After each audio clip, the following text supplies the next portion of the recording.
अब हो गया है स्टार्ट। ये अब जो है ये तो मेन फाइल है जिसमें लिखा हुआ था क्वेश्चन, छोटा छोटा क्वेश्चन था। Write a program to read marks obtained by a student when the marks is less than 40 then result is fail, and when the marks is more than और equal to 40 then the result is pass. So simple. जैसे roll number 9 वाले में भले आते हैं student result.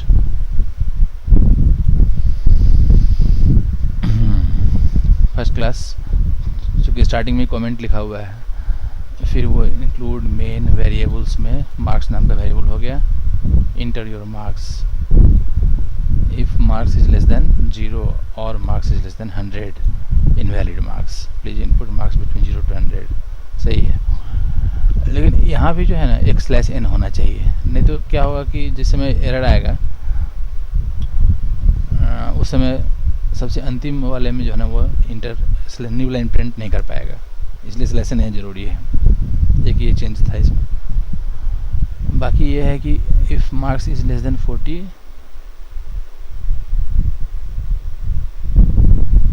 And marks is greater than equal to 0। सही है, हम तो दोनों कंडीशन चेक किया हुआ है कि 40 से कम हो और 0 या उससे बड़ा हो, तो your marks is this and your result is fail. ठीक है, और अब मार्क्स हमारा अगर 40 या उससे ज़्यादा है लेकिन 100 या उससे कम है तो पास। तो बढ़िया है, फर्स्ट क्लास। जो कि इसमें यही इसमें सोचना था कि ये जो कंडीशन है ये तो क्वेश्चन में लिखा हुआ है ऑलरेडी कि 40 से कम होने पे फेल होगा, लेकिन ये कंडीशन जो था ना ये कंडीशन हिडन कंडीशन था। ये ना इसको खुद से सोचना था कि केवल 40 से कम चेक करेंगे तब वो क्या होगा कि निगेटिव वाले केस को भी ले लेगा वो, इसलिए दोनों कंडीशन लगाना ज़रूरी है। अच्छा, दूसरी बात ये है कि ये प्रोग्राम है बहुत अच्छा, काम बिल्कुल अच्छे से करेगा, लेकिन जनरली क्या होता है ना कि जब हम लोग मतलब रेंज में चेक करते हैं वैल्यू को कि इस वेरिएबल का वैल्यू जो है वो मिनिमम इतना होना चाहिए, मैक्सिमम इतना होना चाहिए, तो उस केस में कंडीशन राइटिंग करने का अपना एक स्टाइल होता है। वो स्टाइल ये होता है कि मिनिमम वाला वैल्यू लेफ़्ट साइड में रहे, मैक्सिमम वैल्यू वाला वैल्यू राइट साइड में रहे, तो वो ज़्यादा अच्छा लगता है। जैसे यहाँ पे ये थोड़ा सा सही है, क्योंकि इसमें लिखा हुआ है, पहले ये लिखा हुआ है कि मार्क्स जो है 40 या उससे ज़्यादा होना चाहिए, अब बाद में लिखा हुआ है कि मार्क्स जो है 100 या उससे कम होना चाहिए। एकदम ये सही से काम करेगा। लेकिन अगर हम इसको ऐसे लिखें तो क्या बुराई है कि if 40 is less than equal to marks and marks is less than equal to 100, effect is same. जो इफ़ेक्ट पहले था वही इफ़ेक्ट अभी भी है, लेकिन ये देखने से लग रहा है बिल्कुल कि ये जो वेरिएबल हमारा मार्क्स है जो कि बीच में लिखा हुआ है ना, इसका मिनिमम जो वैल्यू है वो 40 है और मैक्सिमम जो वैल्यू है वो 100 है। तो प्रोग्राम का रीडेबिलिटी बढ़ गया है ना। तो देखने से लग रहा है कि ठीक है कि मार्क्स हमारा 40 से 100 के बीच में होना चाहिए। फिर वही काम यहाँ भी करना चाहिए कि जैसे यहाँ पे मैक्सिमम वाला वैल्यू यहाँ लिखा हुआ है पहले और मिनिमम लिखा हुआ है बाद में, बेहतर ये होगा ना कि हम इस कंडीशन को पहले लिखें, ऐसे लिखें इसको कि 0 is less than equal to marks and marks is less than equal to 40, less than 40। अब ये क्लियर हो गया कि ये वाला जो केस हमारा है ये 0 से लेके 40 के बीच का केस है, जिसमें कि 0 इंक्लूसिव है। ठीक है, 0 को इंक्लूड करना है जो कि यहाँ पे इक्वल टू लगा हुआ है, और 40 वाले केस में 40 इंक्लूड नहीं करना है। और यहाँ पे ये क्लियर है कि ये जो केस है ये 40 से 100 के बीच का है, और इसमें 40 भी इंक्लूडेड है और 100 भी इंक्लूडेड है, क्योंकि दोनों साइड में जो है वो 100 लगा हुआ है। तो रन करने में कोई इफेक्ट नहीं होगा, जो आउटपुट पहले आता है वही आउटपुट अभी भी आएगा प्रोग्राम का, लेकिन प्रोग्राम का जो सोर्स कोड है ना उसका जो रीडेबिलिटी है वो हमारा बढ़ गया। वो ये चीज़ इसको भी ध्यान में हमेशा रखना है कि सोर्स कोड हम जो लिखते हैं वो पढ़ने में कितना आसान है और कितना अच्छा है कि कोई भी आदमी उसको पढ़े एक बार में और समझ में आ जाए। और ये वाला जो लिखा हुआ है ये बिल्कुल सही है कि यहाँ पे दो पॉसिबिलिटी है। एक पॉसिबिलिटी है कि 0 से कम हो गया तब इनवैलिड हो गया, और सेकेंड पॉसिबिलिटी है कि 100 से ज़्यादा हो गया तब वो इनवैलिड हो गया। इसलिए यहाँ पे कोई दिक्कत नहीं है, काम तो ये कर ही जाएगा, लेकिन फिर भी एक बार सेटिस्फैक्शन के लिए क्या करते हैं, इसको एक बार रन करा लेते हैं। तो टर्मिनल पे जाना होगा उसके लिए और पहले कनेक्ट करना होगा उसको सर्वर को।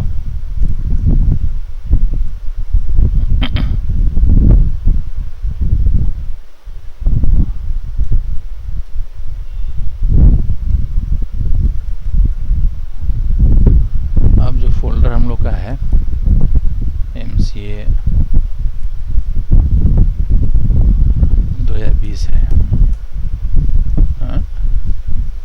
अच्छा, वो असल में इसके अंदर है नहीं ना, वो पब्लिक अंडरस्कोर HTML के अंदर है, जो इसका अपना मेन फोल्डर होता है MCA 2020। इसमें रोल CS 103 और इसके अंदर रोल 09। तो पहला प्रोग्राम जो हम लोग टेस्ट किए हैं स्टूडेंट रिजल्ट को, उसको देख लेते हैं, GCC studentresult.c। अब इसको रन करा लेंगे। इंटरव्यूअर मार्क्स जैसे -10, तो invalid marks please input marks between 0 to 100, एकदम परफेक्ट आ गया ये। अगर 1 1 2 कर दिए फिर भी वही आया इनवैलिड मार्क्स। अच्छा, अगर बी रेंज में डालते हैं 23 तो रिजल्ट इज़ फेल, और अगर 67 तो रिजल्ट इज पास। अब हो गया फर्स्ट क्लास।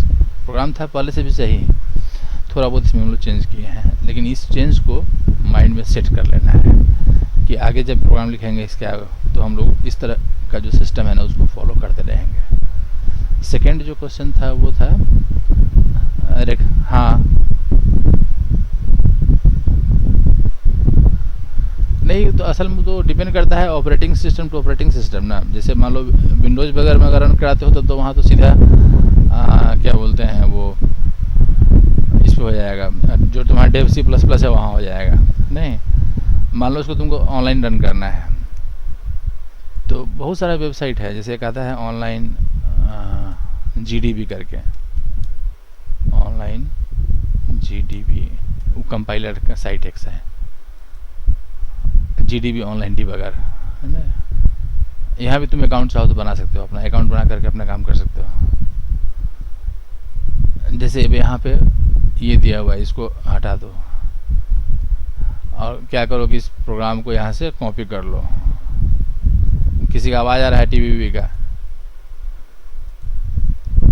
अब यहाँ जैसे ये प्रोग्राम आ गया, पूरा का पूरा फाइल आ गया, इसको हम सेव भी कर सकते हैं, आया हमको लगता है कि बिना सेव के शायद रन भी कर सकते हैं। और चूज लैंग्वेज, तो C लैंग्वेज सेलेक्ट कर लेंगे। हाँ, अब यहाँ आ गया ना इंटरव्यूअर मार्क्स नीचे में, मतलब यहाँ सोर्स कोड है, यहाँ प्रोग्राम रन कर रहा है। अब जैसे यहाँ पे लिखे 34 है ना, your marks is 34, your result is fail, run हो गया। फिर से इसको रन किए, रन कर रहा है 56, तो आ गया your marks is 56, your result is पास। तो इस तरह का जो इन्वायरमेंट है ना ये बहुत अच्छा है। ये मान लो निगेटिव वैल्यू देते हैं -10, तो invalid marks please input marks between this and this. इसके साइज को छोटा बड़ा भी कर सकते हैं, मान लो कंसोल को बड़ा करना है तो कंसोल को बड़ा कर लिए, फिर जब कोडिंग करना है तो इसको यहाँ पे ऐसे कर लिए। तो ये मेरा प्रोग्राम हो गया। इसको हम चाहें तो सेव भी कर सकते हैं। सेव करने के लिए लेकिन पहले लॉगिन करना पड़ेगा, अपने अकाउंट से जो है ना लॉगिन करना पड़ेगा यहाँ पे।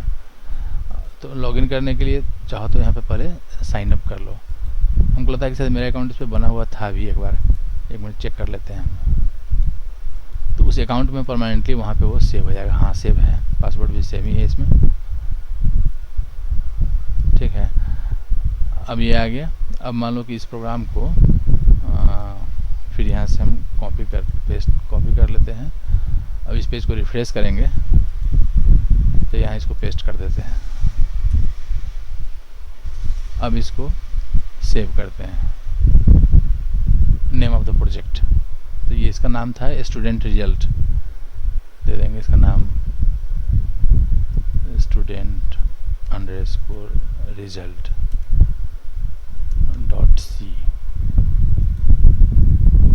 .c इसलिए दे दिया ना कि इसी का फाइल है ना।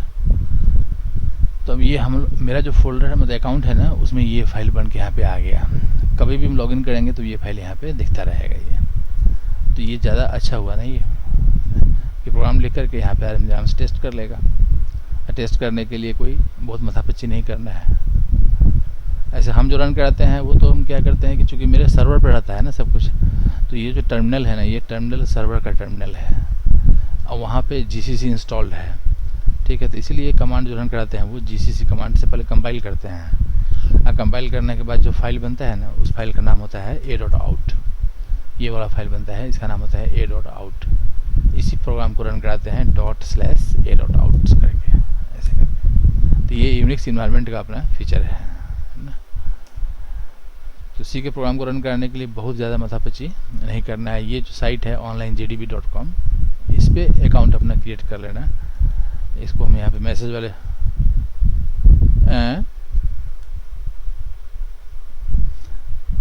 नहीं, ये वेबसाइट है, ये onlinegdb जो वेबसाइट है। इस पर ना ब्राउज़र में जाना है, जैसे कैसे गूगल है वैसे ये साइट है। अब क्या हो गया है ना, अब मतलब जितना भी लैंग्वेज का कंपाइलर है ना, सब कंपाइलर जो है सो ऑनलाइन है, टोटल कंपाइलर ऑनलाइन है। तुमको किसी भी लैंग्वेज में काम करना है तो उसके लिए कोई इंस्टॉलेशन कुछ नहीं करना है लोकल सिस्टम पे, बस खाली तुम्हारे पास नेट होना चाहिए, इंटरनेट कनेक्शन है, तुम आराम से उस पर जा करके काम कर सकते हो। कि दुनिया का कोई भी लैंग्वेज होगा, मतलब इवन तुमको मोबाइल का ऐप वगैरह डेवलप करना है, कुछ भी करना है, हर काम के लिए अवेलेबल है ऑनलाइन कंपाइलर जो है।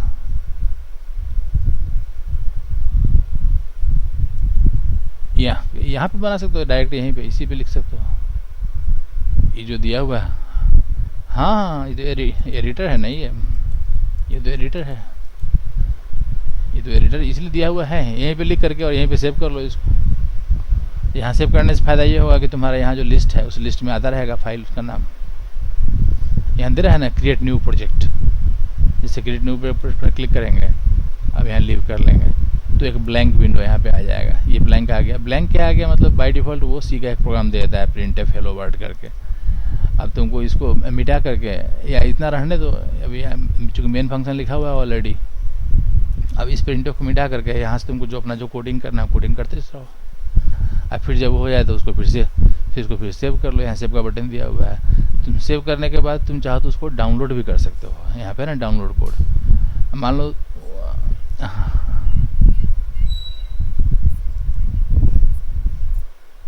रन करने के लिए यहाँ पे दिया हुआ है ना रन, यहाँ पे रन दिया हुआ है। यहीं से यहाँ पे क्लिक करेंगे रन कर जाएगा। ये आ गया यहाँ पे आउटपुट हेलो वर्ल्ड। नहीं, मान लो तो किसी के साथ शेयर करना है तो शेयर करने का भी यहाँ पे ऑप्शन दिया हुआ है। शेयर करने पे इसका है कि लिंक दे देगा यहाँ पे ना, शेयर कोड। तो ये वाला जो लिंक दे दिया ना, इस लिंक को तुम किसी को व्हाट्सएप कर दो, वो आदमी तुम्हारा जो है प्रोग्राम चेक कर लेगा। मतलब बहुत है ऐसा, बहुत सारा है ऐसा जो है, बहुत सारा है। लेकिन ये बहुत फेमस है, ये भी बहुत फेमस है onlinegdb, है ना। इस पर पता है, इस पर मतलब दुनिया भर में जितना लैंग्वेज है ना, लगभग सब लैंग्वेज का इस पर फैसिलिटी दिया हुआ है। यहाँ पे देख रहे हो, सी में काम करना है, C++ में तो बहुत सारा वर्जन भी है। जैसे सी में भी यहाँ पे दिया हुआ है, एक जनरल सी है और एक सी का टर्बो सी है। टर्बो सी की तरह काम करना है तो यहाँ पे है। ये जनरल सी जो होता है उसके लिए है। उस तरह से जावा है, पाइथन है, पाइथन में भी वर्जन दिया हुआ है 3 है, PHP है, C# है, विजुअल बेसिक है, जावा स्क्रिप्ट, CSS है, रूबी है, पर्ल है, पास्कल है, फोर्ट्रान है, सब लैंग्वेज है। तुमको जिस लैंग्वेज में काम करना है उस पर तुम यहाँ पे आके काम कर सकते हो, है ना। ये चीज़ है, बहुत रिच इन्वायरमेंट है। हाँ, तो अब तो क्या है, अब क्या होता है कि किसी के पास अगर लैपटॉप अगर है, उसमें अगर इंटरनेट नहीं है, इसका मतलब है कि वो लैपटॉप बेकार है। उसका कोई उधर रहता ही है, सबके पास रहता है। अब कोई आदमी आदमी कहेगा कि मेरे पास लैपटॉप है, नेट नहीं चल रहा है, तो ये संभव है? संभव नहीं है। उसके पास मोबाइल होगा ही होगा। हाँ, नहीं, मोबाइल उसके पास होगा ना, मोबाइल में वाईफाई ऑन कर लेगा, यहाँ पे कनेक्ट कर लेगा, काम खत्म। अब तो इतना सस्ता हो गया हुआ है, डेली 1 GB 2 GB डेली मिलता है, 1.5 GB 2 GB डेली मिलता है। तो क्या करना है, कितना आदमी हाँ, मतलब वही कहने का मतलब वो उसका कोई ये नहीं है। 1 मिनट, यूनिवर्सिटी से कॉल आ रहा था, बात कर लेते हैं पहले।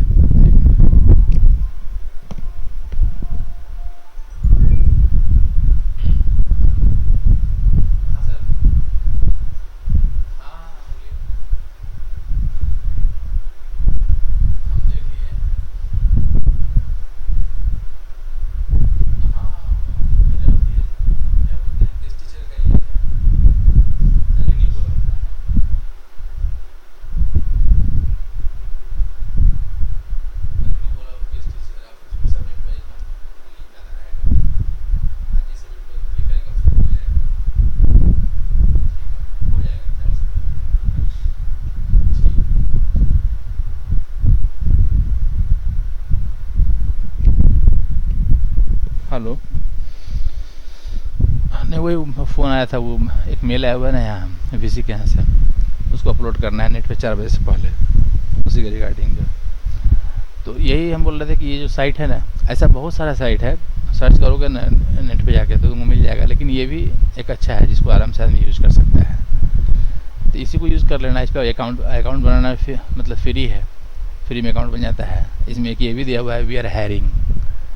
इसका मतलब है कि इसको मैन पावर का रिक्वायरमेंट भी है। देखो इसका क्या रिक्वायरमेंट इसका है, एक पोजीशन जो है ना इस पर खाली है फुल स्टैक डेवलपर का। ये वेब एप्लीकेशन के लिए है, Node.js, MySQL, Bootstrap, jQuery, Express.js। इसमें ये जो है Node.js ये भी जावास्क्रिप्ट का एक लाइब्रेरी है, ठीक है। jQuery जो है ये भी काफ़ी पुराना लाइब्रेरी है जावास्क्रिप्ट का। उसके अलावा Express.js ये Node.js का एक लाइब्रेरी है, और ये डेटाबेस हो गया। 2 साल का कम से कम एक्सपीरियंस होना चाहिए। और लोकेशन क्या है, लोकेशन जो है रिमोट है, मतलब ऑनलाइन कहीं से भी काम कर सकते हैं, ये चीज़ है, कहीं पर जाना आना नहीं है। तो इस पर काम करते करते अगर तुम्हारे पास अगर इस सब चीज़ में अगर एक्सपीरियंस है, काम करने का रहता है, तो तुम आराम से इसको ज्वाइन कर सकते हो। इस तरह का आजकल बहुत मिलता है, ठीक है ना। और ये अच्छा खासा पैसा पेमेंट करता है ये लोग इसके लिए। बस यही है कि इसका साइट जो है वो मेंटेन रहना चाहिए, चलते रहना चाहिए। लेकिन तुम मतलब हम इसलिए फर्स्ट क्लास में भी बोले होंगे कभी कि जावास्क्रिप्ट जो है ना आज के डेट में सबसे इमर्जिंग लैंग्वेज है। तो अगर मार्केट में बने रहना है तो उसके लिए JS पढ़ना सबसे ज़रूरी है। JS अगर पढ़ लोगे तो बहुत अपॉर्चुनिटी खुल जाएगा, बहुत सारा, हर जगह उसका डिमांड है। ये सामने ये एग्जांपल है इस तरह का। अब हम लोग आते हैं इसके दूसरे फाइल पे, इसको बंद कर देते हैं। मतलब इस फील्ड में जो है ना काम इतना ज़्यादा है ना कि आदमी मिलता नहीं है सही से काम करने वाला। सेकेंड ये है, write a program to read the value of length and width of rectangle and then calculate perimeter and area. Formula यहाँ लिखा हुआ था ही, और कंडीशन लगा हुआ है। कंडीशन ये है कि जब तक दोनों का वैल्यू 0 या उससे मतलब 0 से बड़ा नहीं होगा तब तक काम नहीं करना है। तो इसी फोल्डर में रेक्टेंगल वाला फाइल होगा, रेक्टेंगल area.c। हाँ, अब ये सही है, क्योंकि फ्लोट इसलिए लिया हुआ है कि फ्रैक्शन हो सकता है। तो ये लेंथ के लिए है, ये विड्थ के लिए है, ये एरिया के लिए है, ये पेरीमीटर के लिए है। ये भी सही है क्या कि अब जैसे वेरिएबल का नाम है तो उसमें कंसिस्टेंसी होना चाहिए। जैसे यहाँ पे 2 वेरिएबल ऐसा है जिसका नाम सिंगल वर्ड है, क्या मतलब L फॉर लेंथ और W फॉर विड्थ, नाम से क्लियर है। तो उस हिसाब से क्यों नहीं इसका नाम A होता है और क्यों नहीं इसका नाम B होता है। उससे क्या होता है कि A for area, P for perimeter होता है। या फिर अगर लंबा नाम ही रखना था तो इसको पूरा लेंथ कर लेते, इसको पूरा विड्थ कर लेते, तब फिर ये एरिया और पेरीमीटर होता है बिल्कुल छोटा चीज़। लेकिन पता है इससे क्या होता है, ये लगता है कि मतलब हमारा कोडिंग का जो स्टाइल है ना वो कंसिस्टेंट है कि नहीं, मतलब हम एक तरह का सिस्टम फॉलो करते हैं कि नहीं करते हैं। अब ये सेम देखने से क्या लगता है ना कि 2 तरह का सिस्टम फॉलो करते हैं। मतलब 2 वेरिएबल के लिए हमने शॉर्टकट नाम लिया सिंगल वर्ड का, और 2 वेरिएबल के लिए लंबा नाम ले लिया। काम तो वो करेगा ही करेगा, लेकिन फिर कंसिस्टेंसी इसके अंदर नहीं रहा। बेहतर अप्रोच ये है आज के डेट में कि नाम थोड़ा लंबा हो, उससे कोई दिक्कत नहीं है, लेकिन वो क्लियर होना चाहिए कि किस पर्पस के लिए बनाया गया है। तो पहला वेरिएबल हो गया लेंथ नाम का, दूसरा हो गया विड्थ नाम का, एरिया नाम का, पेरीमीटर नाम का। लेंथ वाले में लेंथ में इनपुट ले लेंगे, ठीक है, और विड्थ वाले में विड्थ में इनपुट ले लेंगे। नहीं, ये वाइल हो गया, विड्थ में इनपुट लेंगे। फिर यहाँ पे ये लेंथ टाइम्स विड्थ, फिर यहाँ पे 2 टाइम्स लेंथ प्लस इस एडिटर का जो है ना, मतलब जो हम एडिटर यूज़ कर रहे हैं ना, इसका जो ऑटो सजेशन है ना बहुत शानदार है, इसीलिए इसको यूज़ करते हैं जनरली। इतना बढ़िया ये ऑटो सजेस्ट करता है। सबसे खास बात इसमें ये है कि जैसे मान लो कहीं पे कोई स्ट्रिंग है, जैसे ये एक स्ट्रिंग है जो कि डबल कोट्स में लिखा हुआ है, तो जनरली क्या होता है कि कोई भी एडिटर स्ट्रिंग के अंदर जो मैटर लिखाता है ना उसमें वो ऑटो सजेशन नहीं करता है।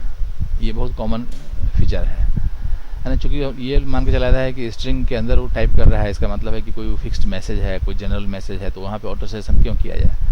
लेकिन इस एडिटर में सबसे बड़ा खासियत ये है कि यहाँ ऑटो सेशन जो है ना वो स्ट्रिंग के अंदर भी करता है ना। जैसे स्ट्रिंग के अंदर भी हमको लेंथ लिखना है, फिर भी जैसे हम LE लिखे अपने आप को लेंथ सेट करना शुरू कर दिया। इसी फीचर के कारण इसको हम इंटीग्रेट किए हैं इसके अंदर ना, बाकी इसमें और कोई ऐसा कोई फीचर नहीं है। अच्छा, उसके बाद ये है कि हाँ नहीं मतलब हाँ टीनी फाइल मैनेजर असल में एक प्रोग्राम है PHP का, ठीक है। इसके अंदर एडिटर लगा हुआ है जावास्क्रिप्ट का जिसका नाम है एस नाम का एडिटर लगा हुआ है। तो हम इसको ढूंढना शुरू किए कि आखिर ये एस एडिटर मतलब ऐसा कोई फाइल मैनेजर है क्या जिसमें कि एस एडिटर लगा हुआ हो, क्योंकि ऐसे एस एडिटर हम यूज़ कर सकते हैं, लेकिन फिर वहाँ पे क्या होगा कि फाइल को कहाँ सेव करेंगे, कहाँ क्या करेंगे। तो करते करते हमको एक मिल गया पैकेज ये वाला कि इसमें फाइल मैनेजर के साथ एस एडिटर लगा हुआ था, और संयोग से ये इंडिया का जो कोई कोडर है बेंगलोर बेस्ड है उसी का बनाया हुआ है ये।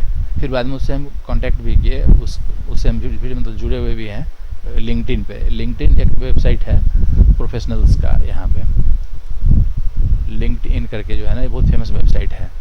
कैसे फेसबुक वगैरह है या ट्विटर वगैरह है, तो फेसबुक जनरल पर्सन के लिए है, ट्विटर भी जनरल पर्सन के लिए है। ये जो है ना ये ओनली फॉर प्रोफेशनल्स है ना। लिंक्डइन जो है ये केवल ये प्रोफेशनल्स के लिए है ये। तो इस पे देखो वो आदमी अभी ऑनलाइन भी है ये ना, प्रसाद मनी। इससे हम एक बार कॉन्टैक्ट भी किए थे, कुछ उसमें कस्टमाइजेशन करना था, तो कस्टमाइज करने के लिए हम ये भी अभी ऑनलाइन भी दिखा रहा है। यही पर्सन जो है इसका प्रोफाइल देखो इसका, ये बहुत बढ़िया वेबसाइट है प्रोफेशनल्स के लिए। ये ना डेवलपर है, ये जावा स्क्रिप्ट में काम करता है, रिएक्ट में काम करता है, टाइप स्क्रिप्ट में काम करता है, ठीक है ना। और अभी ऑनलाइन है भी ये। तो इसी का बनाया हुआ ये प्रोजेक्ट है टीनी फाइल मैनेजर, यहाँ दिखा भी रहा है गिटहब पे। इस पे जब जाओगे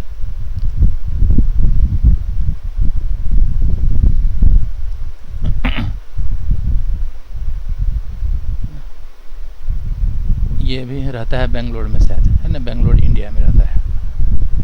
और इसी का कई सारे इसका प्रोजेक्ट है जो यहाँ पे डाला हुआ है। ज़्यादा प्रोजेक्ट नहीं है, 6 प्रोजेक्ट है। इसका मैक्सिमम प्रोजेक्ट यहाँ पे मतलब कुछ प्रोजेक्ट PHP का है, जैसे ये PHP का है, ये PHP का है और ये PHP का है। एक इसका ये जावा स्क्रिप्ट का है, लेकिन सब मिक्स है। तो ये वाला हम लोग यूज़ कर रहे हैं टीनी फाइल मैनेजर। तो आदमी तो एक से एक है, तो इस पर अकाउंट क्रिएट कर लेना। मतलब इस पर तुमको मिलेगा एक से एक कोडर, तुमको मिलेगा एक से एक अच्छा आदमी मिलेगा जो कि बहुत कोडिंग में काम करता है। इसमें जितना भी इसमें लिस्ट है ना, इसमें तुमको मैक्सिमम आदमी जो है ना कहीं ना कहीं कोडर है ये। जैसे इयान रैम जी करके है ना। इसका ये भी एक बनाया हुआ था, एक वीडियो कॉन्फ्रेंसिंग करने के लिए एक पैकेज, उसको हम इंस्टॉल कर रहे थे तो उसमें एरर आ रहा था। तो उसी एरर के रिगार्डिंग इसको हम क्या किए थे कि मैसेज किए थे। तो ये लोग क्या करता है कि मैसेज पढ़ता भी है और उसका मतलब ये रिप्लाई भी करता है। ऐसा नहीं है कि कहाँ पे प्रॉब्लम हो रहा है। जैसे ये जो पैकेज है ना वीडियो कॉन्फ्रेंसिंग का, इसका नाम है जिप कॉल, है ना। इसको ये बनाए हुए है ये आदमी जो है। इस जिप कॉल को एक बार हम टेस्ट कर रहे थे कि कैसे ये काम करता है, इसमें क्या क्या फैसिलिटी है, नई फैसिलिटी है, ठीक है। तो उसी रिगार्डिंग इंस्टॉल नहीं हो पा रहा था। तो इंस्टॉलेशन में कुछ प्रॉब्लम आ रहा था, तो उस प्रॉब्लम को सॉल्व करने के लिए इससे कांटेक्ट हम किए थे। तो इस तरह का तुमको बहुत सारा तुमको मिल जाएगा लिंक्डइन पे। ये फेसबुक तो है, फेसबुक वगैरह है कि जनरल डिस्कशन के लिए है, लेकिन ये जो है केवल प्रोग्रामिंग से रिलेटेड काम के लिए है ये लिंक्डइन जो है। तो अब यहाँ पे जैसे इंटर लेंथ आ गया, हाँ ब्राउज़र बेस्ड है। नहीं, ये असल में ये ब्राउज़र बेस्ड, असल में ये सर्वर साइड प्रोग्रामिंग है ना। ये प्रोग्रामिंग मतलब तुम्हारा क्या कि तुम्हारा जो ऑपरेटिंग सिस्टम है ना, ठीक है, जो तुम्हारे पास जो लैपटॉप है उस पर मतलब PHP रनिंग होना चाहिए, बस इतना ही इसका रिक्वायरमेंट है। PHP अगर उस पर रनिंग है तो ये इंस्टॉल हो जाएगा तुरंत और ये काम करने लगेगा। अब PHP रनिंग करना कोई बड़ी बात नहीं करना है। अगर तुम विंडोज़ यूज़ करते हो तो उसका पैकेज आता है लैम्प या वैम्प करके आता है, वैम्प आता है, जैम्प आता है, उसको इंस्टॉल कर लो। उसको इंस्टॉल करने के बाद तब तुम इसको उस पर डाल सकते हो टीनी फाइल मैनेजर को, ठीक है। जैम्प करके आता है, वैम्प आता है, जैम्प आता है, WAMP वैम्प। कौन सा विंडोज है? मतलब 10 है, हाँ तो सर्च कर लेना वैम्प फॉर विंडोज़ 10 64 बिट मिल जाएगा। आगे नहीं, ये वाला wampserver.com साइट का ही नाम है। ये एक छोटा सा मतलब पैकेज है, ज़्यादा बड़ा नहीं है। इसी को जो है ना डाउनलोड कर लेना, वैम्प सर्वर 64 बिट्स, आप इसको इंस्टॉल कर लेना। जब ये इंस्टॉल हो जाएगा ना, तब इसमें एक फ़ोल्डर बनता है जिसका नाम होता है www। उस फोल्डर में जाकर के उस टिनी फाइल मैनेजर को इंस्टॉल क्या करना है, मतलब उसके अंदर उसको पेस्ट कर देना है, ठीक है, एक फ़ोल्डर बना करके, तब वो काम करने लगेगा। बहुत आसान काम है ना, बहुत ज़्यादा कॉम्प्लिकेसी नहीं है। मतलब पहले इसको डाउनलोड करना है वैम्प सर्वर को, इसको तुमको EXE फाइल देगा, उस EXE फाइल से डबल क्लिक करके उसको इंस्टॉल कर लेना है। और जब ये इंस्टॉल हो गया, जब तुम्हारा ब्राउज़र में लोकल होस्ट काम करने लगेगा, तब क्या करना है कि जिस फोल्डर में तुम इसको इंस्टॉल किए, C ड्राइव D ड्राइव में कहीं ना कहीं इंस्टॉल किए होगे, उस फोल्डर में जाकर के एक नया फोल्डर बना लेना है टिनी फाइल मैनेजर के लिए। उसमें उस टिनी फाइल मैनेजर का जो फाइल वगैरह है उसको उसमें डाल देना है, तब वो काम करने लगेगा। पहले एक बार इसको पहले टेस्ट करके देखो कि PHP इंस्टॉल होता है या नहीं, या फिर चलता है या नहीं। ये चीज़ इस साइट से है ना, इसका भी लिंक हम जो है इसमें डाल देते हैं, यहाँ से डाउनलोड कर लेना उसको, ठीक है। हम लोग क्या किए हुए हैं कि इसको सर्वर पे डाले हुए हैं, क्योंकि लोकल सिस्टम पे हम लोग काम करते नहीं, ठीक है, इसलिए सर्वर से सारा काम हो जाता है।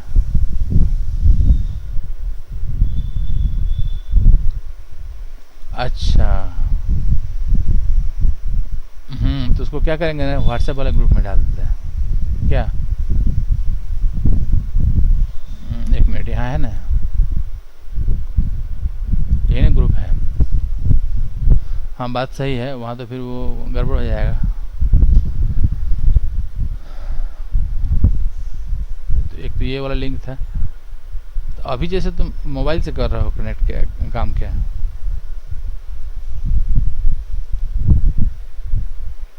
लैपटॉप पे हो, तो वहाँ तो वो दिख रहा होगा ना, वहाँ वो दिख रहा होगा। तो वहाँ पे जैसे ये जो चैट वाला बॉक्स है ना, इस पर राइट क्लिक करके यहाँ से कॉपी लिंक कर लो इसको। बात तो सही है, क्योंकि ये जो चैट बॉक्स है ये तभी तक वैलिड है जब तक ये चल रहा है। जब ये मीटिंग क्लोज हो जाएगा तो ये चैट बॉक्स काम करना बंद कर देगा। ये उसके लिए है नहीं, बाद के लिए नहीं है, ये अभी के कम्युनिकेशन के लिए है।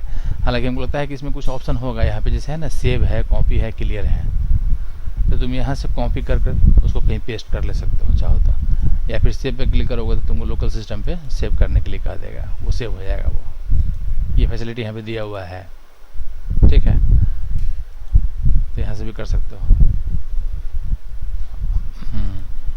तो ये वाला प्रोग्राम भी सही है, लेंथ आ गया और विड्थ आ गया, area equal to length times width, perimeter equal to this, और लेंथ का वैल्यू अगर 0 या उससे कम है, और विड्थ का वैल्यू अगर 0 या उससे कम है, दोनों में से कोई भी एक, तब फिर इनवैलिड इनपुट सही है।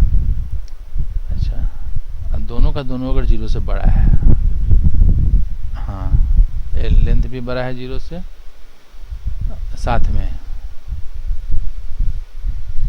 विड्थ भी बड़ा है 0 से, तब उस केस में क्या करेंगे कि एरिया और पेरीमीटर को डिस्प्ले कर देंगे। सही है, लेकिन क्यों नहीं हम ये जो कैलकुलेशन है ना, इसको हम तभी करें जब वो वैलिड हो। उसका ज़रूरत तो यहीं पे ना है, ऐसे तो ज़रूरत उसका है नहीं। तो अब इसका इतना जो लिखा हुआ है कोड, इसको हटा देते हैं। अब जैसे इस केस में जो है ना, इस प्रोग्राम में क्या हो रहा है कि अब कैलकुलेशन वाला पार्ट और आउटपुट वाला पार्ट दोनों आपस में मिक्स किया हुआ है, एक साथ नहीं है। तो यहीं पे लिख देंगे कि कैलकुलेशन एंड आउटपुट। मतलब ये नहीं है कि कैलकुलेशन पहले है फिर आउटपुट बाद में है, ऐसा कुछ नहीं है। दोनों एक साथ मिक्सअप किया हुआ है, इसलिए ऐसा लिखा हुआ है। अब एकदम ये सही हो गया। ये इस फाइल का नाम है रेक्टेंगल एरिया डॉट सी। तो फिर वही GCC rectangle area dot C compile हो गया एक बार में, रन भी कर दिया है। लेंथ मान लो हमने दिया 0 और विड्थ दिया 3, तो नेचुरल है कि इनवैलिड है। हालांकि यहाँ पे ये नहीं बताया जा रहा है कि क्या इनवैलिड है, सीधा है कि इनवैलिड इनपुट्स है। अब लेंथ इनवैलिड है या फिर विड्थ इनवैलिड है, ये भी कुछ ना कुछ हिंट होना चाहिए यूजर को कि ठीक है आपका लेंथ इनवैलिड है या आपका विड्थ इनवैलिड है या दोनों का दोनों इनवैलिड है। फिर से एक इफ़ लगाना पड़ेगा, इफ़ के अंदर इफ़। और अगर ये 5 है और अगर ये 4 और 5 अगर है तो area is this, perimeter is this. काम करेगा सही से। लास्ट क्वेश्चन जो था वो था ग्रेड के रिगार्डिंग, वो ग्रेड वाला है। इसमें थोड़ा ज़्यादा इफ लगा हुआ होगा। ये वेरिएबल हो गया, इंटर योर मार्क्स ठीक है। 0 से कम तो इस केस में इनवैलिड है। हाँ, अगर 0 से बड़ा है और 40 से कम अगर है तो ग्रेड इज डी, ठीक है। अगर 40 या उससे ज़्यादा है लेकिन 60 से कम है तो सी, 60 या उससे ज़्यादा है बड़ा है लेकिन 75 से कम है तो बी, और अगर ये है तो 60, ये 100 है तो ए। First class. इसका नाम है ग्रेड डॉट सी। तो ये भी काम कर ही जाएगा। तो GCC ग्रेड डॉट सी। जैसे मान लो किसी का मार्क्स है 78 तो ए ग्रेड में आ जाएगा, है ना। किसी का मार्क्स है 56 तो सी ग्रेड में चला गया, एकदम सही है। अच्छा, हर बार आउटपुट से पहले जो है ना, ये एक नया लाइन जो हम लोग स्किप कर रहे हैं, कर सकते हैं लेकिन ऐसा कोई खास रिक्वायरमेंट नहीं है। मतलब एंड ऑफ लाइन जो है ना, न्यू लाइन का जो कैरेक्टर है, जनरली ये बाद में रिक्वायर्ड रहता है, यहाँ पे देना कुछ भी कंपल्सरी नहीं है। तो ये तो फर्स्ट क्लास हो गया, 3 का तीनों प्रोग्राम रन कर गया। इसका जैसे रोल नंबर 11 है, उसमें भी पहला था स्टूडेंट वाला।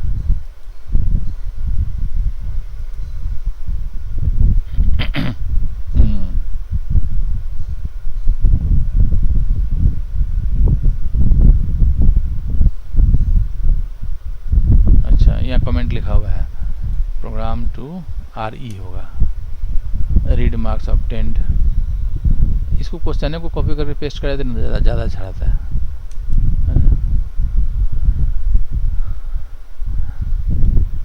पहला वेरिएबल्स है, उसके बाद इनपुट में है प्लीज इंटर योर मार्क्स, ठीक है। Marks, condition and output. तो जैसे इतना जो इफ लिखा हुआ है ना, इसका भी अलाइनमेंट वही ना होगा जो इसका था।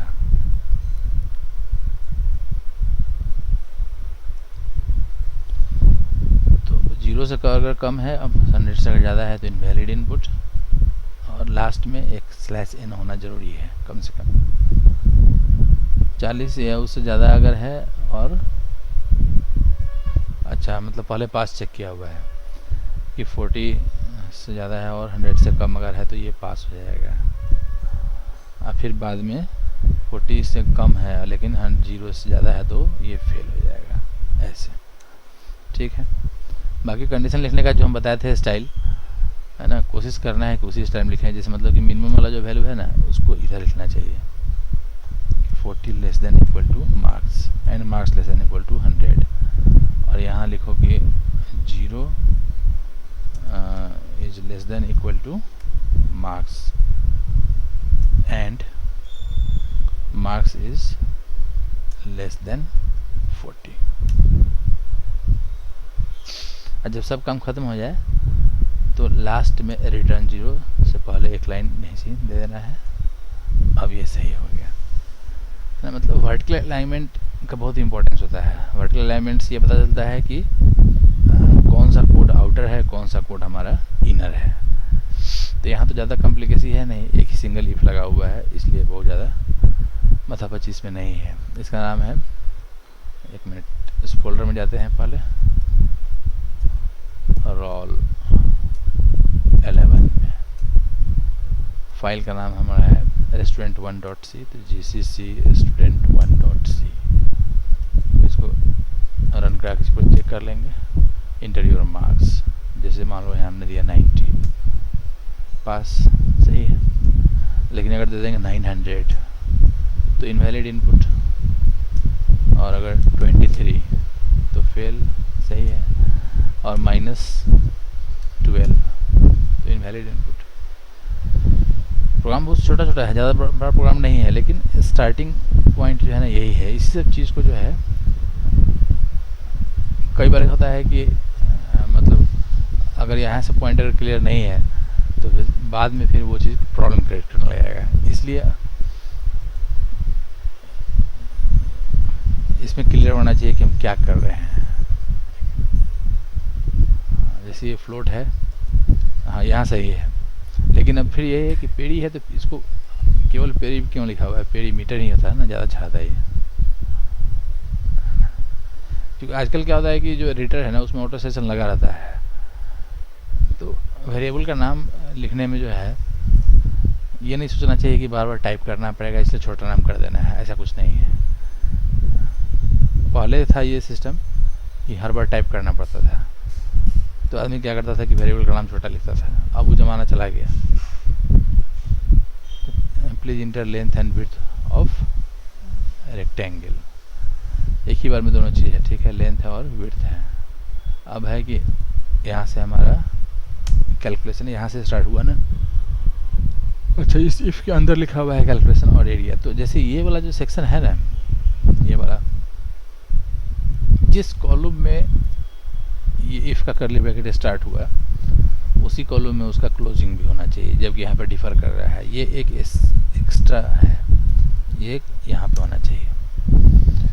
उसके दोनों के बीच का जो कंटेंट है ना वो उसके अंदर एक टैब छोड़ के होना चाहिए, तब ये फील होगा कि ठीक है कि ये इफ हमारा आउटर है और ये सब जो स्टेटमेंट है ये हमारा इनर है, ऐसा कुछ। ये आउटर इनर का जो कंसेप्ट है, फिर जैसे यहाँ पे इफ लिखा हुआ है ना, ये एक स्पेस फालतू है। प्रॉपर अलाइनमेंट होना चाहिए, वर्टिकल, मतलब दो तरह का अलाइनमेंट होता है कहीं भी, एक वर्टिकल अलाइनमेंट होता है और एक हॉरिजॉन्टल अलाइनमेंट होता है। तो वर्टिकल अलाइनमेंट का भी उतना ही इंपॉर्टेंस है जितना कि हॉरिजॉन्टल अलाइनमेंट का। जैसे जो हम लोग यहाँ से यहाँ जगह छोड़ते हैं तो ये हॉरिजॉन्टल अलाइनमेंट के लिए जगह छोड़ते हैं। हम चाहे तो इसको ऐसे लिखेंगे फिर भी ये काम कर जाएगा, ऐसा कुछ नहीं काम नहीं करेगा। इतना छोड़ेंगे फिर भी काम कर जाएगा, लेकिन वो सही नहीं है, सही ऐसा होगा, प्रॉपरली वो अलाइन किया हुआ होना चाहिए। तो कंडीशन है कि if length is not equal to 0, अच्छा, and width is not equal to 0, then area is this, perimeter is this. उसके बाद फिर नया सेक्शन आ गया आउटपुट का, एक लाइन छोड़ देते हैं यहाँ पे, तब area equal to rectangle is this, यहाँ एक स्लैशन दे दें, नहीं तो फिर आउटपुट के बाद फिर क्या होगा ना कि नया लाइन क्रिएट नहीं होगा। And perimeter of rectangle %f, और यहाँ प्रिंट करना है किसको, पेरीमीटर को। और फिर यहाँ जो है अगर लेंथ हमारा 0 से कम है या 0 है, या विड्थ अगर 0 से कम है या 0 है तो इनवैलिड इनपुट है, ये भी सही है।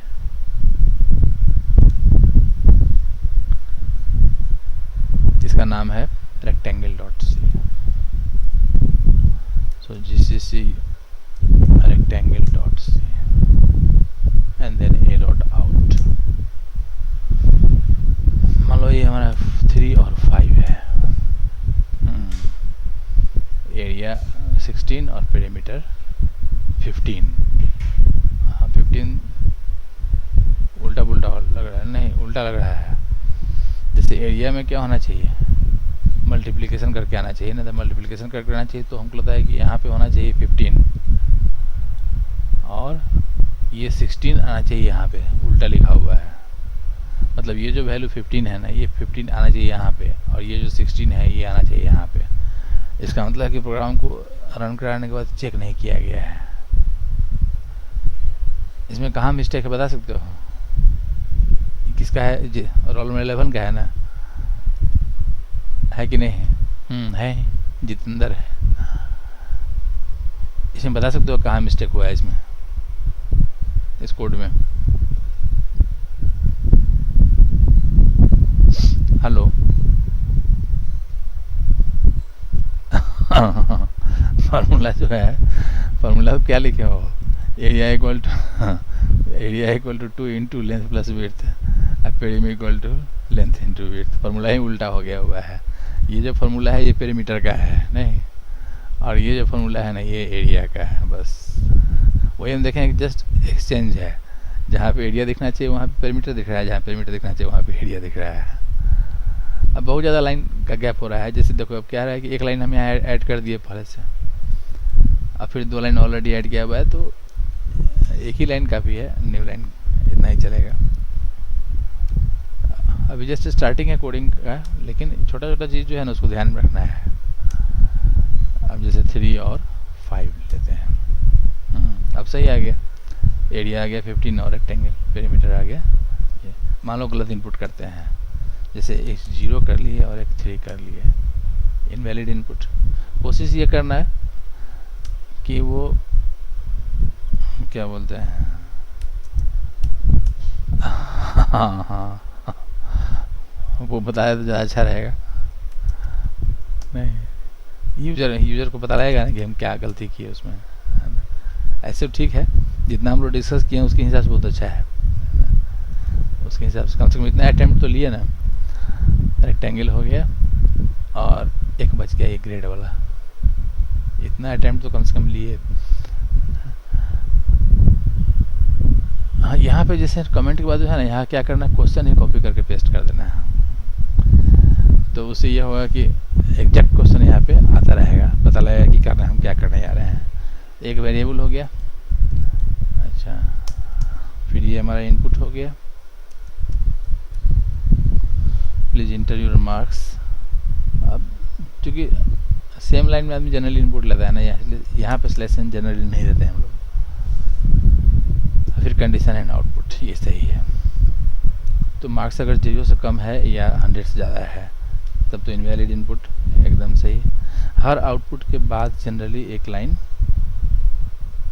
रहना चाहिए, खास करके वैसे आउटपुट के बाद जो कि प्रोग्राम का लास्ट आउटपुट होने वाला है। चूँकि टर्मिनल से अगर हम रन कराते हैं ना प्रोग्राम को, तब उस केस में अगर अंत में अगर न्यू लाइन प्रिंट नहीं होता है तो क्या होगा कि जो प्रॉम्प्ट है ना फिर वहीं पे आ जाएगा। इतना ही का दिक्कत है। टर्बोस्टिप वगैरह में वो प्रॉब्लम नहीं होगा, क्योंकि वहाँ तो क्या होता है कि टर्मिनल पर रन होता नहीं है, इसलिए वहाँ पे वो दिक्कत नहीं है। बाकी ये सही है कि अगर 0 या उससे बड़ा है तो, और साथ में अगर 40 से कम है तो डी हो जाएगा। 40 या उससे बड़ा है लेकिन 60 से कम अगर है तो सी हो जाएगा। 60 या उससे ज़्यादा बड़ा है लेकिन 75 से कम अगर है तो ये होगा। और ये 75 या उससे बड़ा है और 100, ये अप टू 100 अगर है तो ग्रेड ए हो जाएगा। लास्ट में रिटर्न 0, एकदम सही है। बहुत से बहुत क्या इसमें चेंज कर सकते हो, तो ये जो है फर्स्ट वाला इसको उलट देना है इसको, ताकि ये लगे कि ये मिनिमम वैल्यू है और ये हमारा मैक्सिमम वैल्यू है, इस टाइप से। इस फाइल का नाम था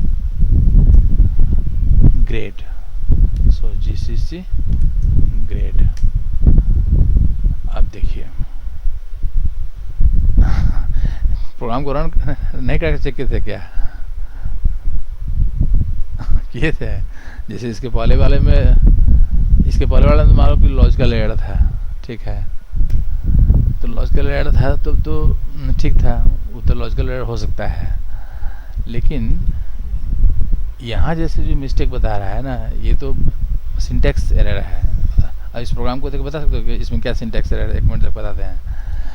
यहाँ लाइन नंबर दिखा रहा है 2, लाइन नंबर 9, ठीक है ना। लाइन नंबर 9 में दिखा रहा है कि अनएक्सपेक्टेड इक्वल टू, ये चीज़। तो लाइन नंबर 9 हमारा कहाँ पे है? यहाँ पे है। असल में इसमें तो कोई एरर है नहीं, लेकिन यहाँ इस देखने से पता लग रहा है ना कि कहीं ना कहीं पे एरर जो है। अच्छा, उसके बाद यहाँ पे एक लाइन नंबर 10 में भी दे रहा है स्कैनएफ, और यहाँ ये स्पष्ट लिख रहा है कि मार्क्स अनडिक्लेयर्ड, देख रहे हो, first use in this function. मतलब ये वेरिएबल ही डिफाइन नहीं हुआ किसी न किसी कारण से। तो वेरिएबल क्यों नहीं डिफाइन हुआ जबकि यहाँ तो डिफाइन किया हुआ है? सेमीकोलन। हाँ, इस कारण से जो है वो प्रॉब्लम कर रहा है।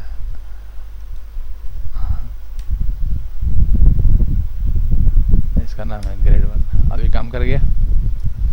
बाकी तो ये सही है, ग्रेड सी आ गया, इनवैलिड इनपुट सही है बिल्कुल। तो अब हम लोग क्या करते हैं, इसमें आगे बढ़ते हैं। नहीं, क्योंकि अब सारा प्रोग्राम टेस्ट हो गया अब सही है। अब धीरे धीरे ऐसे करते करते जो है ना ये फ्लो में आ जाएगा सब कुछ।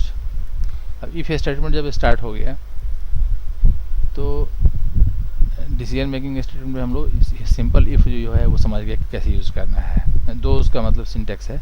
एक सिंटेक्स ये वाला है कि अगर एक ही स्टेटमेंट को रेस्ट्रिक्ट करना है कि कब वो काम करेगा कब नहीं काम करेगा, तब उसके लिए ये बेस्ट ऑप्शन है। और अगर मल्टीपल स्टेटमेंट को रेस्ट्रिक्ट करना है तब उसके लिए ये वाला सिस्टम यूज़ करना है कि if condition then curly bracket start curly bracket closed, column दोनों का सेम रखना है और बीच में जितना भी स्टेटमेंट हम चाहते हैं उसको प्लेस कर देंगे। अब ये टॉपिक नंबर है 10। अब आते हैं 11। सबको पता भी होगा पहले से, लेकिन फिर भी इसको डील करना है, डिस्कस करना है कि इफ़ एल्स स्टेटमेंट। ये इफ़ स्टेटमेंट का ही दूसरा फॉर्मेट है ये इफ़ एल्स स्टेटमेंट। जैसे जनरली क्या होता है कि जब हम मल्टीपल इफ़ स्टेटमेंट यूज़ करते हैं तो वहाँ पे सिचुएशन कई बार ऐसा आता है कि दो इफ़ स्टेटमेंट में जो हमने कंडीशन लिखा हुआ है वो कंडीशन एक दूसरे का बिल्कुल रिवर्स है। ऐसा सिचुएशन अभी तो कई बार आया है ना।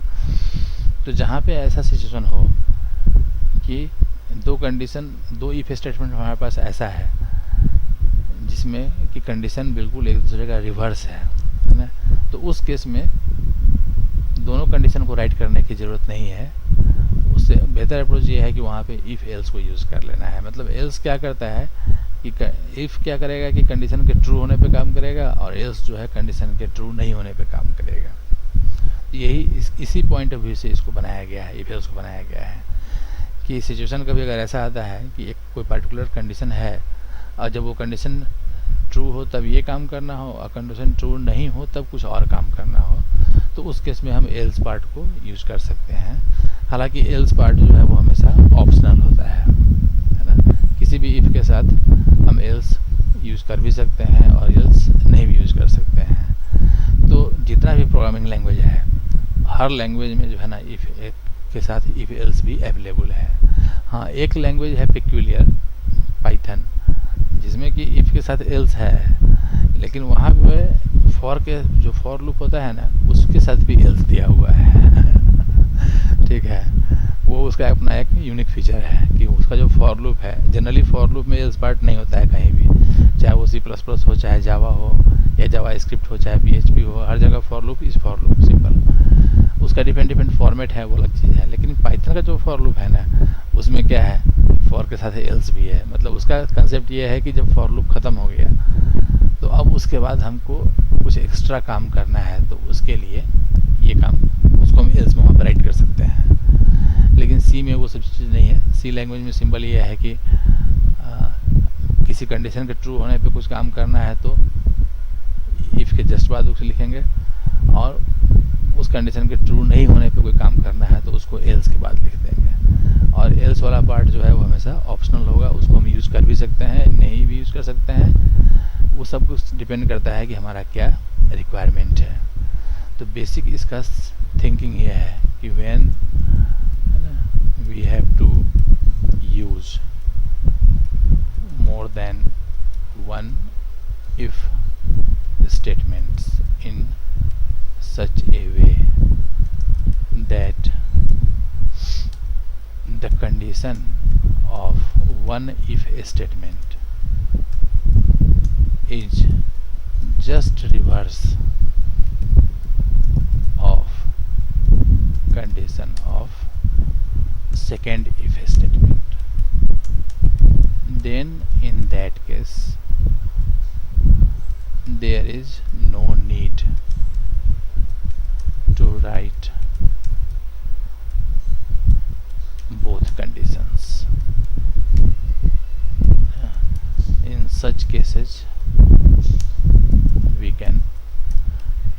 use of if else statement, है ना? The if part will handle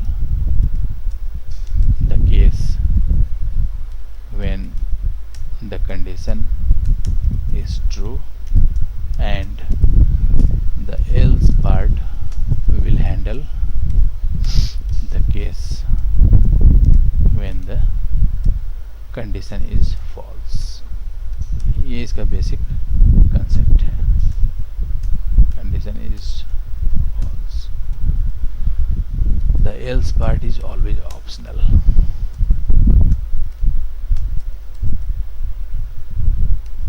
Always optional मतलब कभी मैंडेटरी नहीं होता है वो.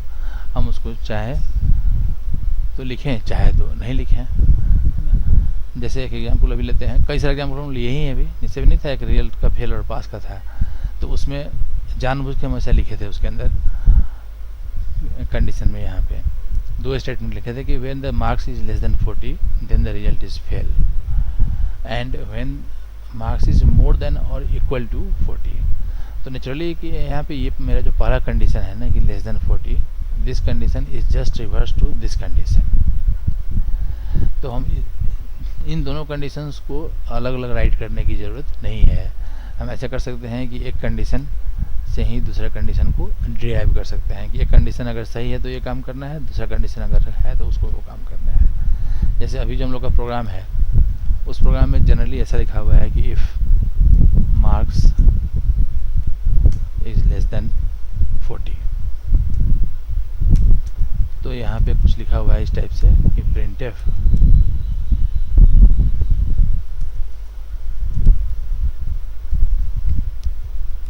Fail, something like this. ठीक है. फिर हमने लिखा कि if marks is greater than equal to 40, तो यहाँ मेंशन किया गया कि ठीक है कि printf पास. काम तो ये कर ही जाएगा, लेकिन अब क्या हो रहा है कि हम अननेसेसरी कंडीशन को 2 बार लिख रहे हैं. चूँकि यहाँ हम देख रहे हैं कि मेरा ये कंडीशन और ये कंडीशन एक दूसरे के उल्टा है. जब ये कंडीशन ट्रू होगा तो नेचुरल है कि ये कंडीशन फॉल्स होगा, और जब ये फॉल्स होगा तो ये ट्रू होगा. तो उस केस में हम दोनों में से किसी एक कंडीशन को लेके आगे बढ़ सकते हैं. उसका जो रिवर्स वाला पार्ट है, उसका जो एल्स वाला पार्ट है, उसको हम एल्स लिख करके तब वहाँ पे काम कर सकते हैं. तो यहाँ पे 2 पॉसिबिलिटी है. एक पॉसिबिलिटी ये है कि either we can write like this कि if marks is less than 40 then printf fail. ये फर्स्ट पॉसिबिलिटी था. और यहीं पे हम चाहें तो लिख देंगे कि एल्स कि printf and then pass, like this. ये हो गया पहला फर्स्ट पॉसिबिलिटी. तो इस पॉसिबिलिटी में क्या हो रहा है ना कि हम लोग इसको लेके चल रहे हैं, इस कंडीशन को. मतलब मेन कंडीशन हमारा ये वाला हो गया, और ये जो एल्स पार्ट है ये इसका काउंटर पार्ट हो गया कि जब ये कंडीशन गलत होगा तब उस केस में ये पास का मैसेज आएगा. सेकेंड पॉसिबिलिटी ये है कि हम चाहें तो इस कंडीशन के साथ प्रोसीड कर सकते हैं कि if marks is greater than equal to 40 then printf pass, और नहीं तो फिर एल्स वाले पार्ट में printf फेल. ये भी एक ऑप्शन है. तो जो मीनिंग इसका है वही मीनिंग इसका है, वही मीनिंग इसका भी है. नहीं, अब ये हमारे ऊपर डिपेंड करता है कि हम इसमें से कौन सा सिचुएशन यूज़ करना चाहते हैं. लेकिन कभी भी एल्स को यूज़ करने से पहले 10 बार सोचना चाहिए कि सही में हम जो स्टेटमेंट यहाँ लिखने जा रहे हैं इस एल्स वाले पार्ट में, सही में हम जो स्टेटमेंट लिखने जा रहे हैं वो सही में इस कंडीशन के रिवर्स होने पे करना है क्या.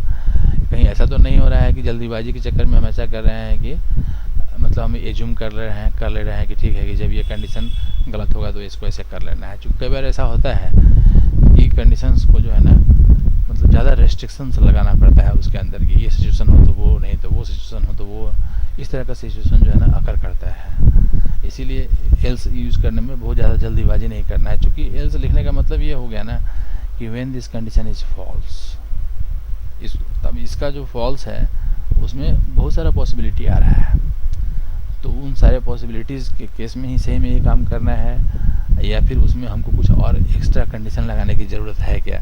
अगर कुछ एक्स्ट्रा कंडीशन लगाने की ज़रूरत है तो बेहतर ये है कि उस वहाँ एल्स नहीं यूज़ करके उसके करस्पॉन्डिंग या उसके स्पेसिफिक जो स्पेशल कंडीशन है हम उस कंडीशन को ही क्यों नहीं लगा दें।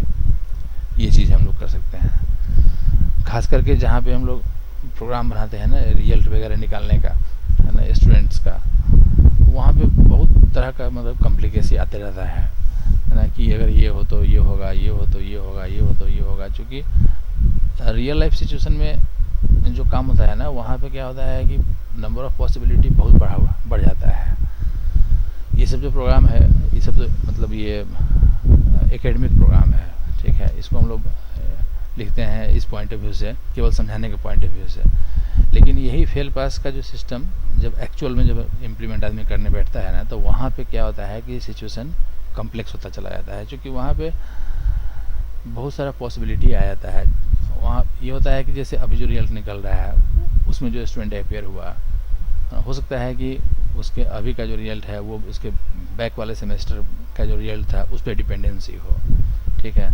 उसके अलावा वहाँ पे फेल पास का जो रूल एंड रेगुलेशन होता है वो मतलब कई सारे फैक्टर पर डिपेंड करता रहता है। पेपर में उसका कितना मार्क्स है, उस पेपर के इंटरनल में उसका कितना मार्क्स है, उसके थ्योरी में उसका कितना मार्क्स है, एग्रीगेट उसका कितना मार्क्स है, टोटल कितने पेपर में पास है, टोटल कितने पेपर में फेल है, बैक वाले सेमेस्टर में उसका क्या सिचुएशन है, ठीक है। इस तरह का इतना ना उसमें सिचुएशन क्रिएट होता रहता है कि उन सारे सिचुएशंस को हैंडल करके तब फिर उसको बताना पड़ता है कि उसका फाइनल रिजल्ट उसका क्या होने वाला है। वो लड़का कहीं एक्सपेल्ड तो नहीं है, अगर एक्सपेल्सन का केस है तो उसका कुछ और कहानी है, ठीक है, उसका कुछ और रिजल्ट देना है। इस तरीके से जो है ना सिचुएशंस वहाँ पे कॉम्प्लिकेटेड होता चला जाता है। तो नेचुरल है कि उस केस में हम लोग क्या करते हैं कि नेस्टिंग यूज़ करते हैं। तो नेस्टिंग यूज़ करने का मीनिंग ये होता है कि एक इफ़ के अंदर दूसरा इफ़, या एक इफ़ एल्स के अंदर दूसरा इफ़ एल्स लगाते हैं। एक बहुत कॉमन जो एग्जांपल है, जो ट्रेडिशनल है, जो हर कोई जानता है, ये जानता भी होगा, जनरली बताया जाता है वही कि कोई नंबर इनपुट लिया हमने, अब वो नंबर हमारा इवन है कि ऑड है। तो वो एक बहुत सिंपल सा सिचुएशन है जिसमें कि हल्का सा कैलकुलेशन होता है, और उस कैलकुलेशन को करने के बाद हम लोग क्या करते हैं कि ये डिसाइड करते हैं कि नंबर हमारा जो है वो इवन है कि ऑड है। लेकिन सी में क्या है ना, सी में ही नहीं मतलब जितना भी लैंग्वेज है हर जगह जब हम कंडीशन राइट करते हैं तो कंडीशन बेसिकली एक एक्सप्रेशन होता है। तो उस एक्सप्रेशन का जो वैल्यू है ना, दो तरह का वैल्यू उसका होता है। एक उसका वैल्यू होता है मैथमेटिकल और एक उसका वैल्यू होता है बूलियन। तो बूलियन पॉइंट ऑफ व्यू से कंडीशन का हमेशा दो ही वैल्यू होगा, या तो ट्रू होगा या फॉल्स होगा। मैथमेटिक्स के पॉइंट ऑफ व्यू से क्या होता है कि उसका बहुत सारा वैल्यू सकता है, उसका वैल्यू 0 है, 1 है, 2 है, 3 है, या कोई नेगेटिव वैल्यू है। तो एक कोरिलेशन है मैथमेटिकल वैल्यू और बूलियन वैल्यू में, एक कोरिलेशन है। कोरिलेशन ये है कि कोई भी जो वैल्यू, ऐसा एक्सप्रेशन जिसका मैथमेटिकल वैल्यू 0 है दैट इज ऑलवेज फॉल्स, वो हमेशा फॉल्स होता है। और वैसा कोई भी एक्सप्रेशन जिसका मैथमेटिकल वैल्यू नॉन जीरो है वो हमेशा क्या होता है कि ट्रू होता है। नॉन जीरो का मतलब अदर देन जीरो, तो अदर देन जीरो में निगेटिव भी आता है और पॉजिटिव भी आता है। तो कई बार ऐसा होता है कि हम जो कंडीशन राइट करते हैं ना, उस कंडीशन को राइट करते समय हम कोई ज़रूरी नहीं है कि हम जो रिलेशन ऑपरेटर लगा हुआ है लेस दैन या ग्रेटर देन इक्वल टू, इसको हम लगाएं। इसको बिना लगाए भी हम चाहें तो यूज़ कर सकते हैं, कंडीशन राइट कर सकते हैं। जैसे वही एग्जांपल भी लेते हैं, इसका क्या बोलते हैं, इवन और ऑड वाला एग्जांपल लेते हैं। जैसे मालूम मेरे पास कोई वेरिएबल है नम नाम का या नंबर नाम का, इसमें कि नंबर हमने स्टोर किया हुआ है।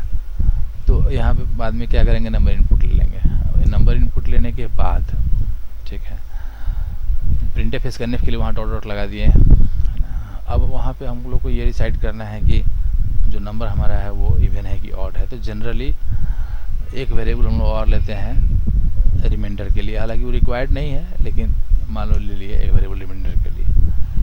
तो कॉमन अप्रोच ये होता है कि पहले रिमाइंडर हमने कैलकुलेट कर लिया कि नंबर परसेंट 2, तब इसके बाद फिर देख लेते हैं कि रिमाइंडर का वैल्यू क्या है। कि अगर रिमाइंडर का वैल्यू अगर 0 अगर आ गया, इसका मतलब है कि वो कम्प्लीटली डिवाइड हो चुका है। वहीं से कॉलर हरा लगता है, पहले हमको अपलोड करना ही पड़ेगा। 1 मिनट रुक जाओ।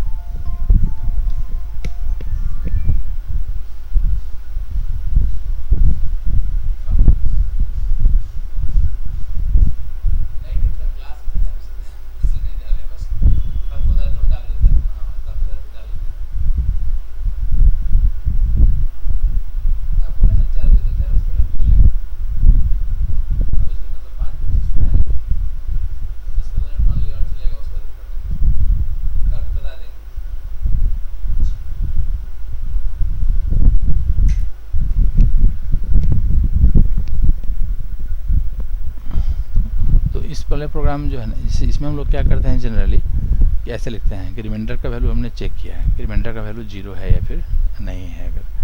अगर 0 है तो नेचुरल है कि ये कम्प्लीटली डिवाइड हो गया। जब कम्प्लीटली डिवाइड हो गया तो वो इवन नंबर कहलाएगा। वो इवन, ये सिंपली इवन लिख दिया।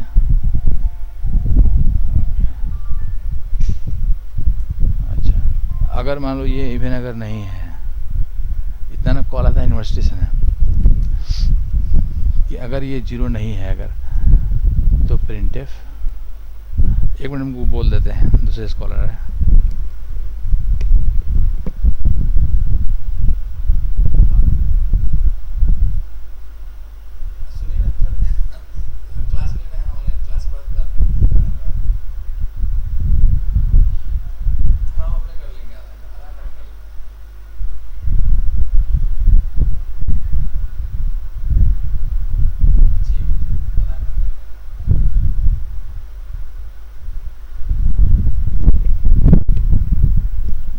अगर ये कंडीशन गलत है, मतलब रिमाइंडर हमारा 0 नहीं है, ठीक है, तो उस केस में ये ऑड आ जाएगा।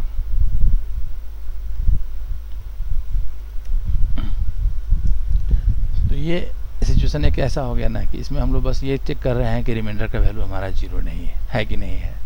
अगर ये 0 है तो उस केस में हमको इवन प्रिंट करना है, अदरवाइज ऑड प्रिंट करना है। मतलब हम ये चेक नहीं कर रहे हैं कि 0 के अलावा वो क्या है, 1 है कि 2 है कि 3 है कि 4 है। हालांकि ये अंडरस्टूड है कि यहाँ जो डिवीजन हो रहा है ना वो 2 से हो रहा है, तो नेचुरल है कि किसी भी नंबर को अगर 2 से डिवाइड किया जाएगा तो उसका रिमाइंडर या तो 0 होगा या 1 होगा, 2 ही पॉसिबिलिटी है। तो इसलिए यहाँ पे ये अंडरस्टूड है कि रिमाइंडर का वैल्यू अगर 0 है तो ये काम करना है, 0 नहीं है तो फिर ये काम करना है। इस तरह का सिचुएशन बनता है। अब ये है कि ये जो कंडीशन है ना, इस कंडीशन को हम ऐसे भी लिख सकते हैं। देखो सिंपली अगर हम लिखें ऐसा, तब इसका मीनिंग क्या होता है।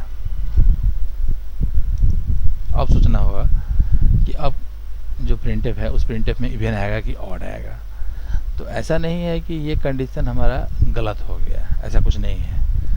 जैसे ये कंडीशन, ये एक्सप्रेशन मेरा एक कंडीशन था, ठीक है, उस तरीके से ये जो एक्सप्रेशन है ना, this is also a condition, ये भी एक कंडीशन है हमारे पास। अंतर इतना है कि ये जो एक्सप्रेशन है इसमें एक लगा हुआ है कंपैरिजन ऑपरेटर, इक्वालिटी ऑपरेटर यहाँ लगा हुआ है डबल इक्वल टू का। तो ये फील होता है कि ठीक है कि we are comparing remainder with 0, लेकिन यहाँ पे कुछ नहीं लगा हुआ है, ना लेस देन है, ना ग्रेटर देन है, ना डबल इक्वल टू है, ठीक है, ऐसा कुछ भी नहीं है। फिर भी इसको कंडीशन माना जाएगा। तो इस केस में ये होगा कि इसका मैथमेटिकल एक्सप्रेशन, इसका वैल्यू कितना है उसको चेक करना है। अब ये देखो कि जिस समय हम नंबर को डिवाइड करते हैं 2 से, तो रिमाइंडर या तो 0 आएगा या 1 आएगा। नेचुरल है कि इस केस में रिमाइंडर, इसका जो वैल्यू होगा, 2 ही पॉसिबिलिटी है, या तो इसका वैल्यू 0 होगा या इसका वैल्यू 1 होगा, ठीक है, मात्र 2 पॉसिबिलिटी है। देखना ये है कि मान लो जैसे एक एग्जांपल लेते हैं कि ये नंबर हमारा है, नंबर का वैल्यू मान लो 4 है, तो 4 को हमने डिवाइड किया 2 से, तो 4 हमारा इवन नंबर है, उसको डिवाइड किया हमने 2 से। नेचुरल है कि रिमाइंडर इज 0। तो उस केस में कंडीशन क्या बनेगा, उस केस में कंडीशन बनेगा कि इफ़ 0, और 0 का मतलब क्या होता है, फॉल्स होता है। तो 0 का जब मतलब फॉल्स होता है, इसका मतलब ये हुआ कि अब हमारा क्या उसको बोलते हैं, कंट्रोल जो है वो किस में जाएगा, इफ़ में जाएगा कि एल्स में जाएगा। तो जैसे ही वो फॉल्स हुआ तो इसका मतलब है कि control will go to the else part. तो एल्स वाले पार्ट में क्या लिखना होगा, वहाँ लिखना होगा इवन लिखना होगा।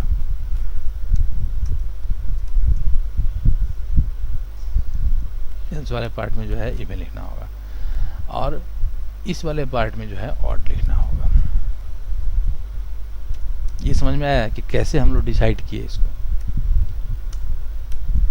इस चीज़ को कैसे डिसाइड किए कि इवन यहाँ क्यों आया, उसके पीछे क्या रीज़न है। रीज़न ये हुआ कि जिस समय नंबर हमारा इवन है, सही में 4 है, 6 है, 8 है, 10 है, कुछ भी है, तो उस केस में रिमाइंडर हमारा 0 हो जा रहा है।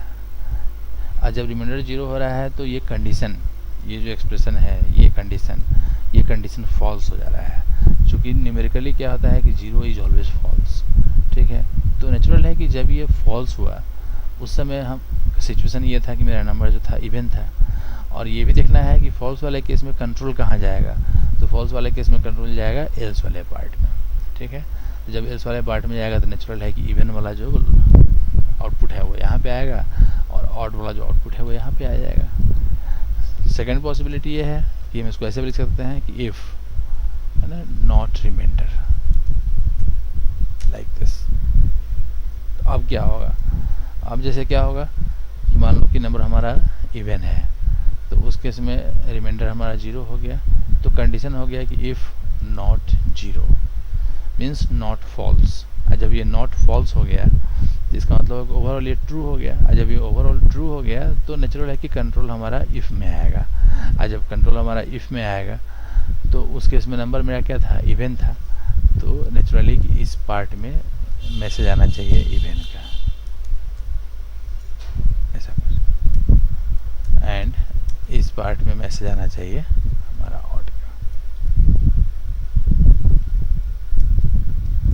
तो इस तरह का जो कंडीशन राइटिंग है ना, ये भी बहुत कॉमन है, ऐसा नहीं कि ये अनकॉमन है, ऐसा कुछ नहीं है। जो आदमी थोड़ा एक्सपर्ट हो जाता है लिखते लिखते, तब वो हमेशा ऐसा यूज़ करेगा, कोई ज़रूरी नहीं है। डबल इक्वल टू यूज़ करेगा, कोई ज़रूरी नहीं है। नॉट इक्वल टू यूज़ करेगा, कोई ज़रूरी नहीं है ना। लेकिन जब आदमी सीख रहा होता है तो उसके लिए ये कन्वीनियंट नहीं है, उसके लिए ये वाला पार्ट कन्वीनियंट है, क्योंकि यहाँ पे क्लियर है कि हम क्या कर रहे हैं। Means we are comparing remainder with 0। लेकिन यहाँ पे ये क्लियर नहीं हो रहा है कि हम क्या कर रहे हैं। यहाँ पे सिंपल हम लिख रहे हैं कि इफ़ और वेरिएबल का नाम, ठीक है। लेकिन अब इंटरनली हमको सोचना है ना कि वो जो वेरिएबल हमारे पास है ना, उस वेरिएबल के पास क्या क्या पॉसिबिलिटी है, क्या हो सकता है, नहीं हो सकता है, इस तरह का। तो ऐसा सिचुएशन बहुत जगह पे आएगा। जैसे मान लो कि एक ऐसा प्रोग्राम बनाना है जिसमें कि लीप ईयर वगैरह हम लोग चेक करते हैं। तो खैर लीप ईयर का तो जो लॉजिक है थोड़ा ज़्यादा कम्प्लेक्स होता है, लेकिन उसी में एक आता है ना कि जैसे कि ईयर जो हमारा है 2 तरह का होता है, सेंचुरी और नॉन सेंचुरी। तो वैसा ईयर जो कि 100 से कम्प्लीटली डिवाइड हो गया, दैट इज़ सेंचुरी ईयर। और वैसा ईयर जो कि 100 से डिवाइड नहीं हुआ completely, that is non century year. तो बेसिकली हमको ये देखना है कि ईयर को 100 से डिवाइड करने के बाद जो रिमाइंडर आया, ठीक है ना, ईयर को 100 से डिवाइड करने के बाद जो रिमाइंडर आया, वो उस रिमाइंडर का वैल्यू क्या है। उसका वैल्यू अगर 0 है देन वो कम्प्लीटली डिवाइड हो चुका है, और उसका वैल्यू अगर नॉन 0 है, इसका मतलब है कि कम्प्लीटली डिवाइड नहीं हुआ है। तो उस तरह का प्रोग्राम बनाने के लिए हम लोग क्या करेंगे, एक वेरिएबल हम लोग डिफाइन करेंगे ईयर नाम का। रिमाइंडर बना भी सकते हैं, नहीं बना सकते हैं, है ना। डायरेक्ट हम लोग ईयर पे भी काम कर सकते हैं। अब जैसे यहाँ पे कंडीशन ऐसे लिखेंगे कि इफ़ ईयर %100, तो एक वेरिएबल से हमारा बच गया, है ना। उस वेरिएबल को अब मतलब बचने का सेंस ये हुआ ना कि वेरिएबल अगर डिफाइन करते हैं यहाँ पे, तो फालतू का 2 बाइट जगह मेमोरी में कंज्यूम करते हैं। 2 बाइट हम जगह कंज्यूम करेंगे ईयर के लिए, और 2 बाइट हम जगह कंज्यूम करेंगे रिमाइंडर के लिए। हम थोड़ा सा अगर सोच लेंगे तो मेमोरी में 2 बाइट का जगह मेरा बचेगा, है ना। चूँकि अब रिमाइंडर क्या है, रिमाइंडर कुछ नहीं है, वो बस केवल ये वाला एक्सप्रेशन है। तो हम रिमाइंडर के टर्म में क्यों सोचें, क्यों नहीं हम केवल इस एक्सप्रेशन के टर्म में सोचें। तो फ़ायदा इससे होगा कि 2 बाइट जगह तो बचेगा हमारा, तो प्रोग्राम कम जगह लेगा मेमोरी में, ज़्यादा फास्ट वो एग्जीक्यूट करेगा। यहाँ पे उसका कोई फीलिंग नहीं होगा कि फालतू है, ठीक है। लेकिन ऐसा होता है कि हम छोटा छोटा चीज़ के लिए अगर हम हर काम के लिए वेरिएबल अगर डिफाइन करने लगें तो क्या होगा कि अननेसेसरी मेमोरी में हम बहुत ज़्यादा जगह ऑक्यूपाई करते जाएंगे। तो वैसा वेरिएबल जिसका कैलकुलेशन बहुत छोटा हो रहा है, जिसके कैलकुलेशन के लिए बहुत ज़्यादा लंबा एक्सप्रेशन राइट नहीं करना है, उसके लिए हम चाहे तो डायरेक्ट एक्सप्रेशन राइट करके भी काम कर सकते हैं। अब यहाँ देखो, यहाँ सोचेंगे कि ये जो मेरा एक्सप्रेशन है ना, इसका क्या सिचुएशन है। जैसे मान लो ईयर हमारा 2000 है, ईयर का वैल्यू, तो 2000 जो ईयर है, ठीक है, वो क्या है, बेसिकली वो सेंचुरी ईयर है। तो 2000 के केस में ईयर परसेंट 100 का जो वैल्यू होगा वो 0 होगा, चूँकि 2000 को जब हम डिवाइड करेंगे 100 से, तो नेचुरल है कि रिमाइंडर हमारा 0 आएगा।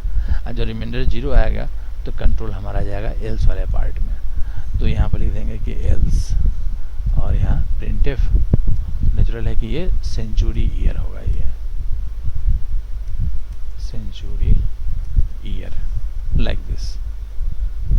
हम बस रन रहने देते हैं, हमको अपने फ़ोन पे फ़ोन आ रहा है और अगर ये अगर ये मान लो कि नन जीरो हो गया, तो फिर उस केस में प्रिंटफ ये हो जाएगा नन सेंचुरी ईयर, ठीक है, नन सेंचुरी ईयर। ये छोटा है, बहुत छोटा छोटा एग्जाम्पल, लेकिन बड़ी काम का एग्जाम्पल सब है ना। ये सब एग्जाम्पल जो है कहीं ना कहीं पे ये यूज होता है। तो अल्टीमेटली हम लोग क्या देख रहे हैं, हम लोग ये देख रहे हैं कि ईयर जो है वो 100 से डिवाइड हो रहा है या नहीं हो रहा है। अगर वो 100 से कम्प्लीटली डिवाइड हो गया तो उस केस में रिमाइंडर 0 आएगा, तो कंट्रोल हमारा एल्स में जाएगा, तो उस केस में सेंचुरी ईयर प्रिंट करना है। और अगर वो डिवाइड नहीं हुआ तो नेचुरल है कि वो नन 0 आएगा, और जब वो नन 0 आएगा तो इसका मतलब कि ट्रू हो जाएगा। जब ट्रू हो जाएगा तो फॉलो जो मेरा कंट्रोल है वो इस वाले पार्ट में होगा, तो यहाँ पे ये नन सेंचुरी ईयर का केस हो जाएगा। हम अभी क्या करते हैं कि अभी इस फाइल को हम नहीं व्हाट्सएप वाले ग्रुप में डालेंगे, थोड़ी देर के बाद जो काम करना है करके इसमें फिर हम 1-2 क्वेश्चन डाल देंगे, ठीक है, जिस क्वेश्चन को अब इफ़ एल्स का यूज़ करके तब इम्प्लीमेंट करना होगा, ठीक है ना। केवल इफ़ यूज़ नहीं करना है उसको, इफ़ एल्स यूज़ करना होगा उसको। और फिर मेल आईडी दिया हुआ,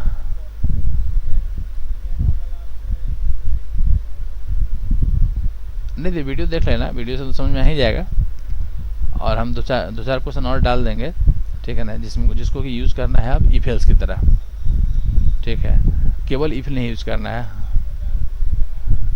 हाँ, वो आधा घंटे के बाद हम डाल देंगे, आधा घंटे के बाद मैक्सिमम। जो कुछ फाइल कुछ मेल आया हुआ है उसको अपलोड करना है साइट पे, तो वो 4 बजे से पहले उसको डाल देना है।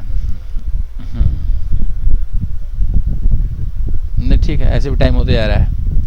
चलिए फिर हम लोग परसों का फिर शेड्यूल कर लेंगे क्लास जो है। चलिए थैंक यू। 1 मिनट इसको बंद स्टॉप कर लेते हैं, ठीक है तब, थैंक यू।